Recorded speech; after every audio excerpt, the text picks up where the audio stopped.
अस्सलाम वालेकुम।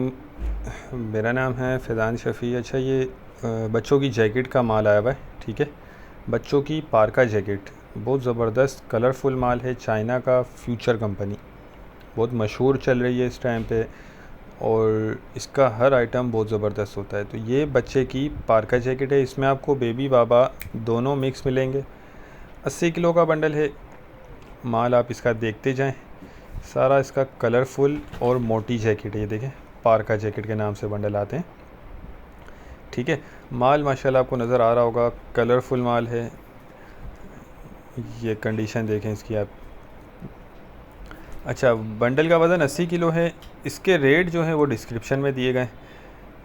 रेट के लिए आप व्हाट्सएप पर रब्ता कर सकते हैं, और ऑर्डर करने के लिए स्क्रीन पर नंबर चल रहा है। आप व्हाट्सएप पर रब्ता करके अपना ऑर्डर बुक करवा सकते हैं। ठीक है, माल ज़बरदस्त है। 80 किलो का बंडल है, चाइना का होता है ये। तो जो भाई ऑर्डर करना चाहते हैं तो वो रब्ता करके अपना ऑर्डर बुक करवा सकते हैं। उम्मीद करता हूँ वीडियो आपको पसंद आई होगी। नेक्स्ट वीडियो तक के लिए हमें इजाज़त दीजिए। अल्लाह हाफिज़।